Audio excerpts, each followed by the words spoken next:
Howdy, friends. I'm Kalvin, and I'm a writer. Today we find ourselves in this very echoey lobby, but I figured it would work for what I wanted to do today.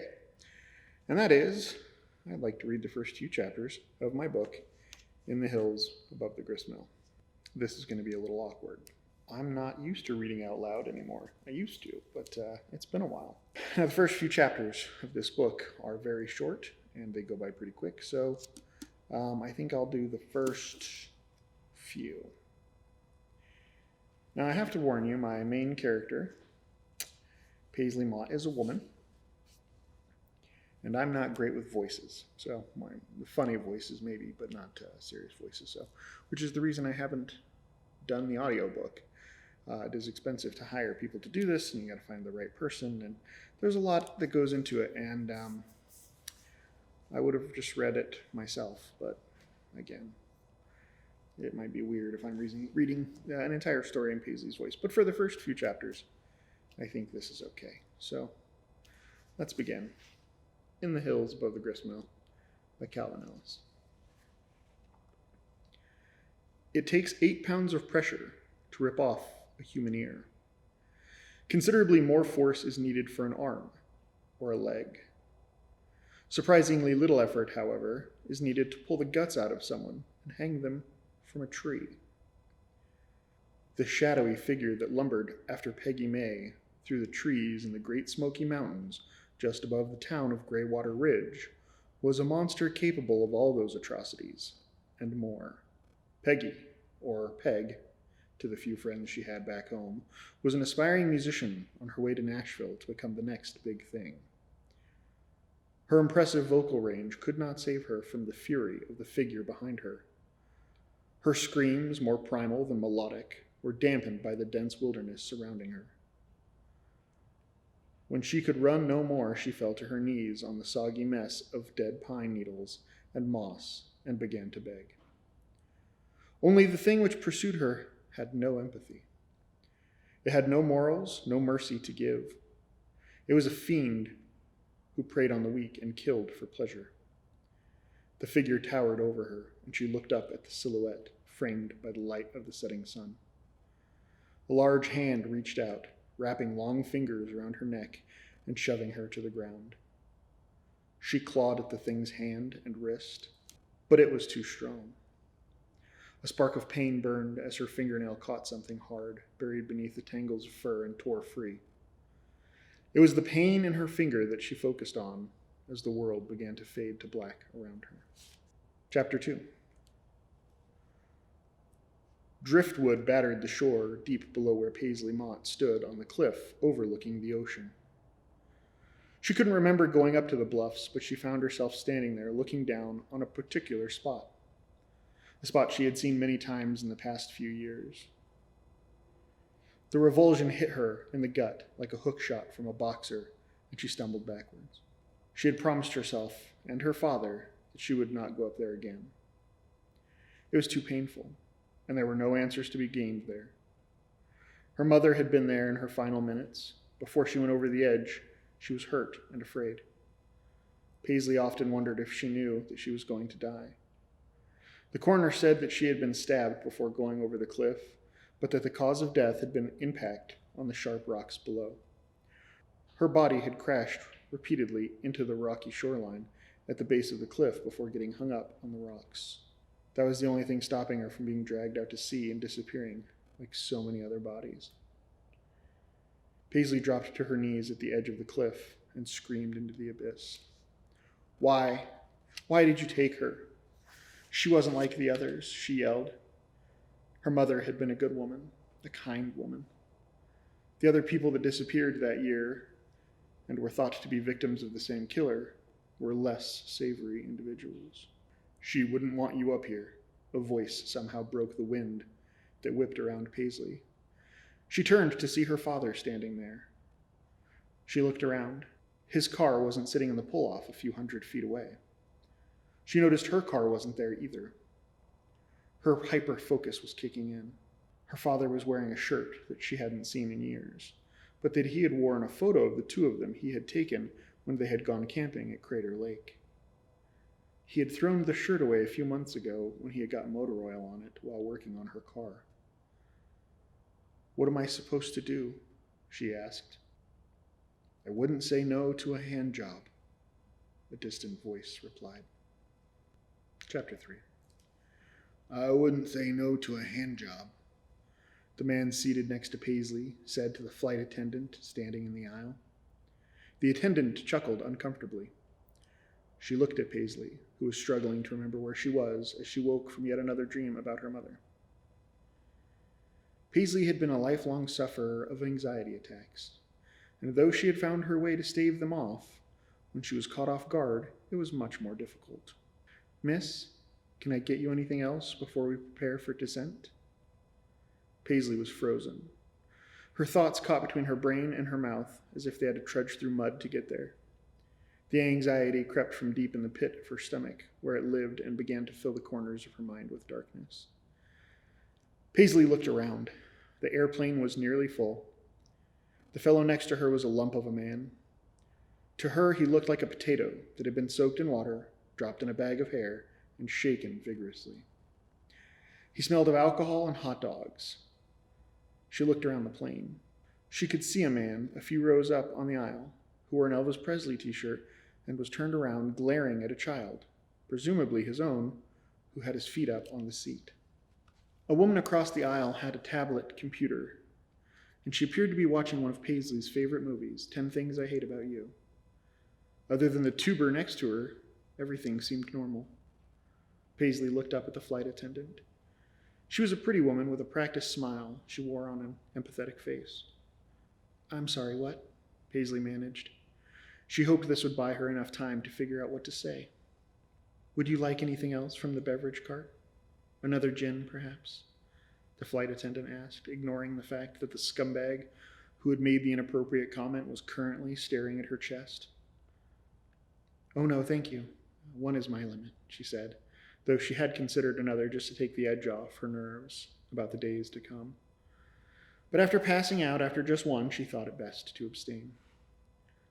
"I'll say," the drunk asshole next to her said, "you were passed the fuck out. You were moaning and everything." "I'm sorry," Paisley said, turning her eyes down, away from the gaze of the drunk and the flight attendant.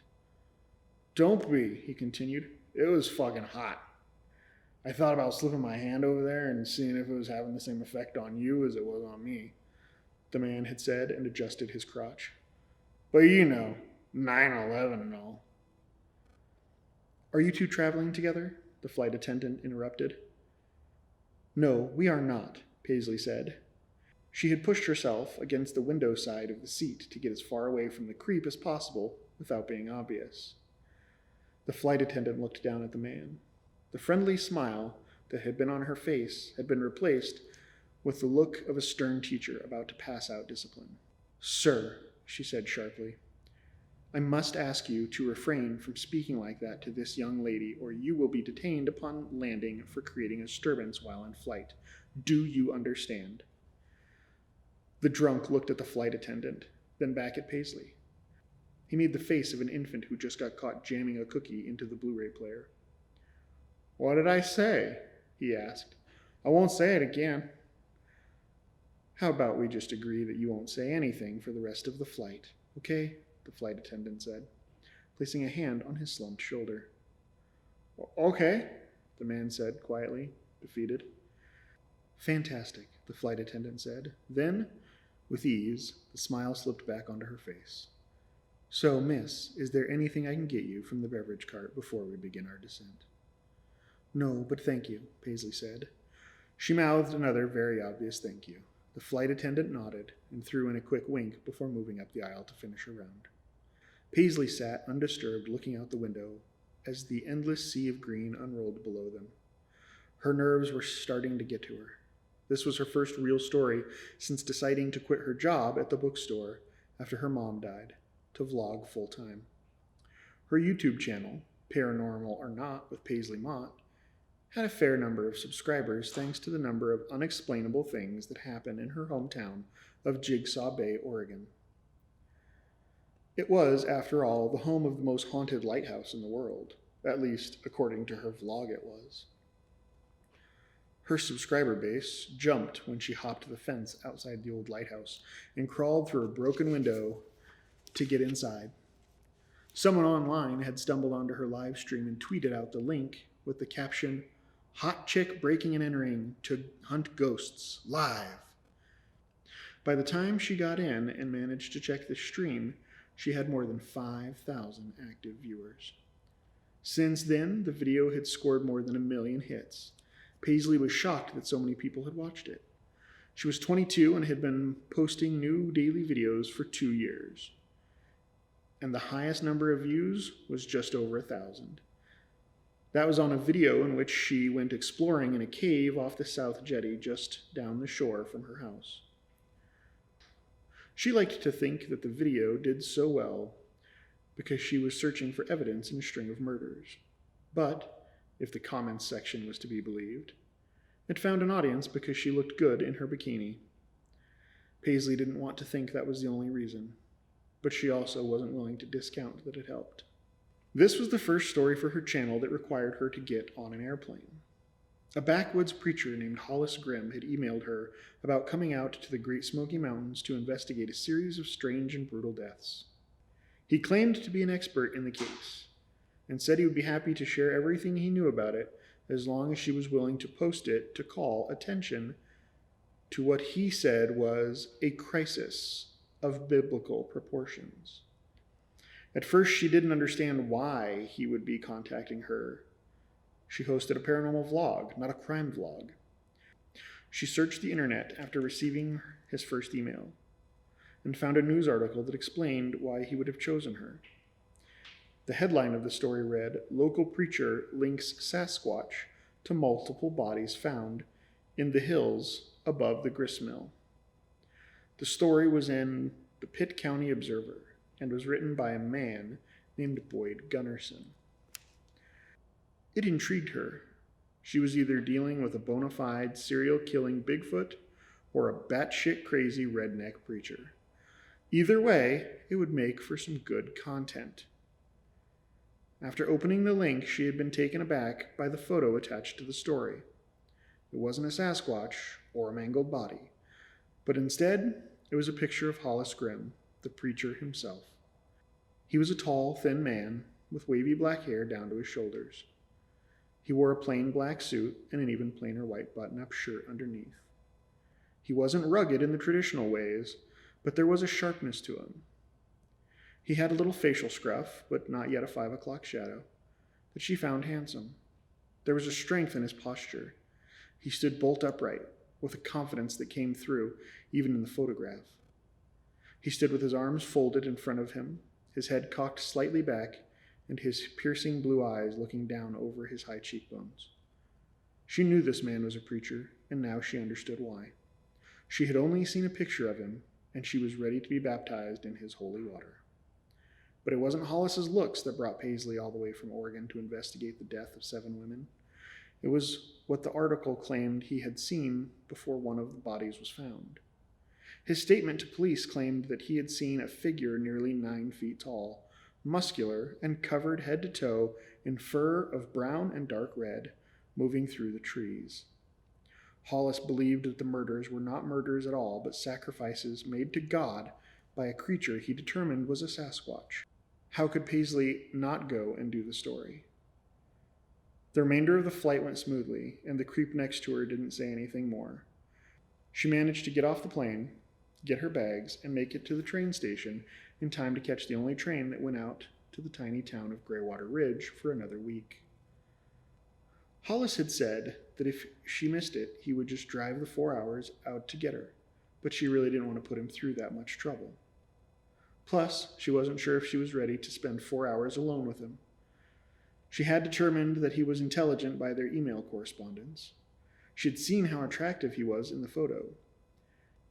And she had a strong feeling that he was highly charismatic, given his status as a preacher at just 28 years old. She worried that she would stumble over herself, like she did when she was a teenage girl, asking Bill Chismar, the usher at the single-screen movie theater back in Jigsaw, if he wanted to watch the John Carpenter double feature with her as he tore her ticket. He had looked around like she was joking and then pointed out the fact that he was working. Propositioning a preacher was probably along the same lines. She assumed that when you worked for the big guy, you were always on duty. That was the first 3 chapters of In the Hills Above the Gristmill. It is available on Amazon in ebook, paperback, and hardcover. It is also available on my website, kalvinellis.com, in both paperback and hardcover. If you're interested in going there and getting a signed copy, that's where you can do that. I'd also love if you'd follow me on Instagram at Kalvin Ellis and Twitter at the Kalvin Ellis. I will be hosting a giveaway of this copy of this book very soon. The giveaway will probably be on Instagram and Twitter, but will require people to subscribe to my my newsletter. So if you're not already signed up for the newsletter, you can do so at kalvinellis.com. But yeah, check it out, and maybe you could win this book. If you have already read the book and you enjoyed it, I would love if you would be so kind to leave a review, if you haven't already, on Amazon or Goodreads. It really helps. It is probably the biggest, it is just a huge,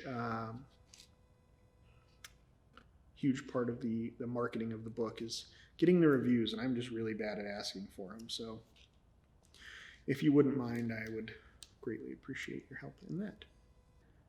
Don't forget to like, comment, and subscribe if you're not already. Thanks for being here. See ya.